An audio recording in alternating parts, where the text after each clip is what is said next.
Você está sentado no sofá e seu gato o vê. Ele mia e com um salto está ao seu lado, lambendo a sua mão.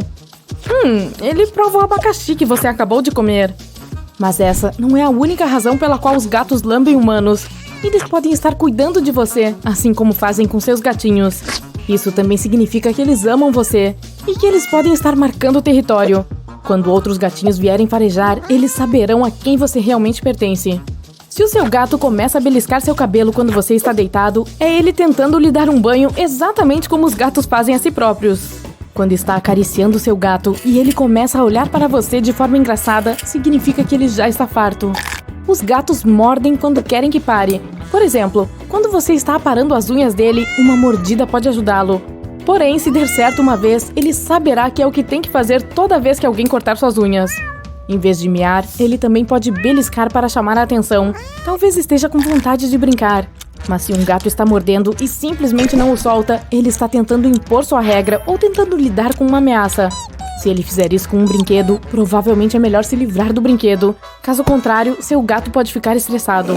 Antes que um gato esteja pronto para se defender ou se sinta irritado, ele solta um miado baixo que é meio preocupante. Preste atenção extra ao seu gato quando ouvir isso. Um miado baixo, mas doce, significa que ele está dizendo olá e que está feliz por você estar em casa. Agora, você está preparando o almoço e lá embaixo está o seu gatinho, sentado e olhando para você ao lado da tigela de comida, quase sem piscar. Mesmo que a tigela não esteja totalmente vazia, seu olhar pode estar pedindo mais comida, ou pode apenas estar dizendo o quanto o ama. Preste atenção nos olhos dele. Se as pálpebras estiverem semicerradas e piscarem lentamente, significa que estão beijando seus olhos. É um sinal de amor. Se ele começar a enterrar a comida, pode estar dizendo que não gostou, então procure outra comida de gato. É normal e instintivo que os gatos arranhem tudo. Eles fazem isso para esticar o corpo, bem como flexionar as patas e as garras. Eles também podem estar reivindicando o território, deixando uma marca em seu cheiro. Como suas garras têm camadas, coçar também os ajuda a se livrar da camada externa das garras, mantendo-as afiadas. Reflexo de Fleming é o nome oficial do que acontece quando os gatos olham para você com a boca aberta. Eles fazem isso quando acabaram de cheirar algo que se mostra muito complexo para seu narizinho minúsculo. Então, eles usam o céu da boca para dar sentido ao cheiro. Quando você está sentado lendo um bom livro, seu gato vem para lhe fazer companhia e dormir no seu colo. Essa é uma sensação tão boa para você quanto para ele. Quando se trata de dormir, o calor para os felinos é mais importante do que o conforto. Seu gato provavelmente gosta do seu calor. Também significa que confia em você o suficiente para manter a segurança dele enquanto estiver em uma posição vulnerável. E quando ele está dormindo sobre você, também pensa nisso como uma ligação entre vocês dois. Os gatos costumavam amassar o peito da mãe quando pequenos. Eles fazem isso para estimular a produção de leite. E quando seu gato faz isso em você, significa que se sente confortável na sua companhia. Ele provavelmente estará ronronando também. Quando está no seu colo, pode ser que bata levemente em seu rosto com a cabeça ou esfregue o queixo em você. Essa é apenas outra maneira de dizer que você lhe pertence e que ele o ama. Alguns gatos podem até babar quando estão ronronando, o que é outro sinal de afeto, mesmo. Mas de repente, eles se levantam do colo e fogem o mais rápido que podem. Eles podem ter detectado um inseto e começado a persegui-lo ou estar apenas queimando o excesso de energia. Os gatinhos geralmente fazem isso com mais frequência do que os gatos mais velhos e não há nada com o que se preocupar. Acontece que eles ficam deitados sem fazer muito durante o dia, então sempre que detectam um zunido, eles vão embora. Vem aqui, gatinho. De novo não, ele está me ignorando. Não podemos culpá-lo. Muito de seu comportamento é baseado em instintos. Na natureza, as mães dos gatos só usam a comunicação vocal quando há perigo por perto. Se não há nada com o que se preocupar, os gatos ficam em silêncio. Eles não precisam se comunicar como nós, expressando preocupações e mostrando emoções. Os cães também fazem isso, pulando quando estão felizes, por exemplo. Os gatos parecem ser mais temperamentais. Eles virão até você, mas apenas se tiverem vontade. Eles também anseiam por atenção. Está tudo bem se eles o ignorarem, mas você não pode ignorá-los. Eles se colocarão em todos os tipos de lugares, forçando você a notá-los. É muito comum que subam em cima do teclado enquanto você tenta trabalhar, ou coloquem a cabeça deles entre seus braços e o livro que você está lendo. Eles também pedem sua atenção deitando-se ao seu lado e se alongando. Talvez esse seja um bom momento para uma sessão de carinho. Se você notar que eles estão torcendo as orelhas, dê-lhes espaço por enquanto. É um sinal de que eles podem estar se sentindo ansiosos e agitados. Os humanos não são os únicos que têm ataques histéricos. Os gatos também, mas à sua maneira. Eles demonstram isso conversando muito. Geralmente significa que estão infelizes por não terem conseguido o que queriam. Pode acontecer quando um gato está tentando pegar uma mosca, mas não consegue. Ambos os seus gatos estão olhando um para o outro de forma engraçada. O da direita está com a cauda tremendo e cada vez mais rápido. E ele pulou em cima do irmão. Isso significa que eles estão focados e animados como seus ancestrais procurando uma presa. Em casa, significa apenas que eles querem brincar. Chegar até você com o rabo reto significa empolgação. Os gatos geralmente não andam assim, então dê atenção ao bichano. Ele está feliz em estar com você. Se a cauda estiver baixa, ele pode estar se sentindo assustado ou com medo. Seja gentil com ele e certifique-se de não assustá-lo. Se o seu gato está mastigando coisas que não devem ser mastigadas, por exemplo, plantas não comestíveis ou plástico, às vezes até mesmo metal, talvez você queira levá-lo ao veterinário. Isso não significa algo ruim para todos os gatos, às vezes eles apenas estão curiosos. Bichos preguiça podem prender a respiração por mais tempo do que golfinhos. Sim, inacreditável, mas é verdade. Eles diminuem tanto a frequência cardíaca que podem ficar sob a superfície por até 40 minutos. Ao contrário dos peixes, golfinhos e baleias são mamíferos aquáticos, o que significa que não conseguem respirar debaixo d'água. Quando se trata de respirar, eles são mais parecidos conosco do que com os peixes. Ambos têm pulmões e respiram ar através de algo que conhecemos como espiráculo. Quando estão sob a superfície, prendem a respiração até subirem para tomar um pouco de ar novamente. Golfinhos podem ficar debaixo d'água por 10 minutos. Um cachalote pode prender a respiração por 90 minutos, enquanto um elefante marinho detém um recorde quando se trata de mamíferos aquáticos e pode ficar debaixo d'água por 2 horas sem ter que subir. Existe uma vespa tão pequena, muito menor que seu nome, que é menor que uma ameba. Mesmo que as amebas só tenham uma célula. Você pode ver que essa vespa tem as mesmas partes do corpo que os outros insetos. Asas, cérebro, olhos e tudo mais. Mas é uma versão muito pequena de um inseto, já que tem apenas 0,2 milímetros, 1/5 de 1 milímetro de comprimento. O menor inseto adulto que conhecemos é uma vespa parasitária com um grande nome, também conhecida como fada voadora. Seus machos não têm asas, são cegos e têm apenas 0,13 milímetros de comprimento. Não é coincidência que cada espécie animal tenha cores e padrões diferentes. Uma das razões para isso é ajudá-los a se destacar ao procurar seus potenciais parceiros de acasalamento ou avisar aos predadores que eles são venenosos e esperar que essa mensagem seja compreendida. Depois, há predadores de emboscada, como tigres. É muito importante que eles permaneçam invisíveis, porque a diferença é enorme. Se suas presas os virem antes de eles chegarem, ficam sem janta naquela noite. Mas por que exatamente os tigres são laranja? Para nós, laranja é uma cor usada para coisas que precisam ser visíveis. Por exemplo, itens como coletes de segurança ou cones de tráfego. Aos olhos humanos, o laranja se destacará no ambiente. Então, se houver um tigre vindo atrás de você, você o verá com relativa facilidade. Mas os humanos têm a chamada visão tricromática. Quando a luz ao redor entra no seu olho, ela atinge a retina, uma fina camada localizada na parte de trás dos olhos. Para processar essa luz, a retina usa 2 tipos de receptores, hastes e cones. As hastes só podem distinguir diferenças de luz e escuridão. Elas não conseguem perceber a cor. Nossos olhos dependem principalmente de hastes em situações de pouca iluminação. Os cones são responsáveis pela percepção das cores. Os seres humanos têm, em sua maioria, 3 tipos deles: cones para verde, azul e vermelho. É exatamente por isso que chamamos nossa visão de tricromática. A maioria dos humanos enxerga as 3 cores primárias, com suas combinações. Primatas e alguns macacos também têm esse estilo de vida, mas a maioria dos mamíferos que vivem em terra, incluindo gatos, cavalos, veados e cães, tem visão de cores dicromática. As retinas nos olhos têm cones apenas para 2 cores, verde e azul. Quando os seres humanos obtêm informações apenas de seus cones verde e azul, eles são considerados daltônicos, pois não conseguem, por exemplo, dizer a diferença entre verdes e vermelhos. Isso é semelhante ao que acontece com mamíferos que vivem em terra. Os cervos certamente são presas de tigre, e muito mais do que os humanos. Eles não enxergam os tigres como laranja, mas como verdes. Tigres verdes certamente seriam mais difíceis de detectar, o que significa mais jantar para tigres. Mas a evolução ainda optou pelo laranja, porque é simplesmente mais fácil produzir essa cor. O único mamífero verde é um bicho preguiça, mas sua pele não é naturalmente verde. É por causa de uma alga que cresce em seu pelo. E eles podem prender a respiração por 40 minutos. A água ao redor dos polos pode ficar muito fria durante certos períodos do ano. Há muitos peixes que vivem lá, mas quando isso acontece, eles precisam nadar para sobreviver. Contudo, há um grupo especial de peixes nativos do Oceano Antártico perto da Antártida. As temperaturas lá são de menos 2 graus Celsius a 4 graus Celsius. Tecnicamente seria temperatura de congelamento, mas os sais dissolvidos na água do mar não permitem que ela congele. E esses peixes podem sobreviver porque tem uma característica especial chamada glicoproteína, que os ajuda a se sentirem confortáveis, pois ela atua como uma espécie de anticongelante natural. É uma proteína que impede que todos esses cristais de gelo se formem em seu sangue e ajuda que ele continue fluindo normalmente. Você já se perguntou como pequenos animais como formigas respiram? Tente abrir a boca e a garganta, mas ao mesmo tempo mantenha o peito e o diafragma parados. O diafragma é uma estrutura muscular que separa as cavidades torácica e abdominal em todos os mamíferos. Ela se expande à medida que você respira. Se você fizer isso, não poderá prender a respiração, porque o oxigênio ainda encontrará um caminho para entrar em seus pulmões. Pelo menos o suficiente para acompanhar as demandas do seu corpo. Mas, geralmente quando você respira, o diafragma está bombeando ativamente o ar para dentro e para fora do seu corpo. Para sobreviver sem que o diafragma faça isso, você precisaria de mais de uma garganta e de um corpo muito menor.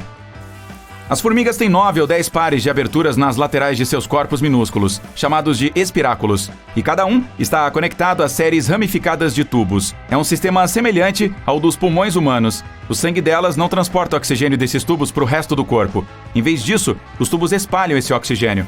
As terminações desses ramos chegam diretamente às membranas de suas células. Isso só pode funcionar em animais muito pequenos. Quando o corpo é maior que 2 centímetros, esses tubos são muito longos e não conseguem difundir o ar de forma rápida o suficiente. Leões, elefantes e ursos. Meu Deus! 3 dos mais lindos, porém mais temidos membros do reino animal. Mas do que será que essas criaturas têm medo? Se é que elas sabem o que é medo. Bem, você vai se surpreender. Vamos dar uma olhada. Que tal começarmos com o rei da selva, o leão? Calma, já vamos falar sobre os elefantes. Você já ouviu falar que nosso felino todo-poderoso tem medo de uma substância que é essencial para a sobrevivência humana? Aqui vai uma dica. Ela cobre 70% da superfície do planeta. Mas e aí? É mesmo verdade? Quê? O rei da selva tem medo de água? Isso não passa de um mito. Os leões adoram mergulhar na água, pois isso os ajuda a se refrescarem. E faz sentido, se considerarmos as temperaturas que esses animais precisam encarar. Em uma savana, o clima varia entre 20 e 30 graus Celsius. Nós, humanos, sempre corremos para a praia quando o clima está quente assim. Então por que deveríamos esperar algo diferente dos leões? Principalmente considerando que eles carregam entre 127 e 190 quilos de seu próprio peso, sem contar aquela camada generosa de pelos. A ironia dessa história de que os leões têm medo de água é que eles são excelentes nadadores. A mesma coisa se aplica a todos os outros felinos de grande porte dessas regiões de clima quente, como tigres, leopardos, onças pintadas e jaguatiricas. Na verdade, são os felinos de grande porte de regiões frias que evitam água a todo custo, como linces e leopardos das neves. Esse último vive em lugares como o bioma gélido da tundra alpina, que é uma região montanhosa. A temperatura de lá pode chegar a 1 grau Celsius. Então faz todo sentido esses felinos grandalhões de clima frio quererem distância da água. Molhar suas pelagens grossas os faria passar frio. Mas acho que não é preciso procurar tão longe para entender de onde vem esse mito de que os leões têm medo de água. Na verdade, é bem provável que a explicação para isso esteja perto da tela do computador de alguns de vocês agora, saltando para cá e para lá fazendo travessuras. É isso mesmo. Podemos ter tirado conclusões precipitadas de que certos comportamentos de nossos gatinhos seriam iguais aos de um leão. Os gatos domésticos, apesar de serem parentes de todos os felinos que mencionamos até agora, não são descendentes diretos deles. Eles evoluíram ao longo de milhares de anos de um único ancestral selvagem que ainda existe até hoje, o Felis silvestris libica, originário do Oriente Médio. Como não tinha muita água onde esse bichano vivia, ele não era exposto a ela. Como seus descendentes, ele só gostava dela para saciar sua sede. Seu pet, assim como ele, raramente se banha, nada ou interage com a água de alguma forma. Por sorte, isso não faz diferença na vida dos gatos. Esses felinos domésticos usam suas línguas para se limpar. Elas têm papilas minúsculas, com formato de gancho, que os ajudam a desembaraçar os pelos e manter a pelagem limpa, com um cheirinho bom e sem manchas. Os gatos, de modo geral, são criaturas muito individualistas. Você pode estar gritando com a sua tela neste exato momento, retrucando que o seu bichano na verdade adora água, e isso é perfeitamente possível. Alguns gatos gostam de brincar com ela, com as gotas que caem da torneira ou com as bolhas de sabão do banho. Há raças específicas de gatos que gostam demais de água. O Van Turco, por exemplo, é até chamado de gato nadador. Acredita-se que essa raça desenvolveu uma afinidade com a água porque nadava no Lago Van, na Turquia, para se refrescar. O lago fica na região onde esses animais surgiram.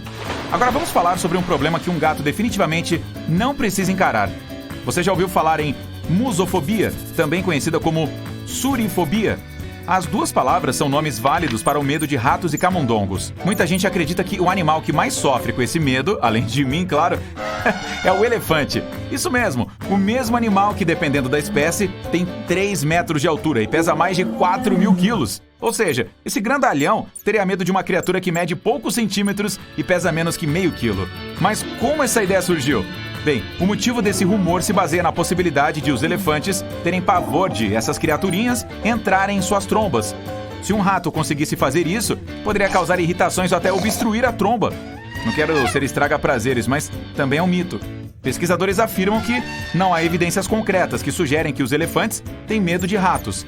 O máximo que eles podem admitir é que nosso gigante possa se assustar com o surgimento repentino dos roedores. Bem, é exatamente isso que me deixa apavorado. Especialistas também afirmam que, até que um rato conseguisse entrar na tromba de um elefante, o grandalhão poderia soprá-lo para longe sem perceber, com uma só rajada de ar. Existem provas de que, na maioria dos casos, o animal nem se importa com a presença dos roedores e que até permite que os ratinhos subam em suas cabeças e tromba. Alguns pesquisadores estão certos de que, desde que um elefante esteja saudável, não terá medo de nada, simplesmente por causa de seu tamanho. Então, os leões não têm medo de água e os elefantes parecem não temer os ratos. Por que os cães gostam tanto de carregar gravetos? Bom, em primeiro lugar, é natural para eles. É parte do instinto canino pegar coisas quando caçam. Mas pode ser que eles queiram apenas brincar e você tenha esquecido a bola em casa.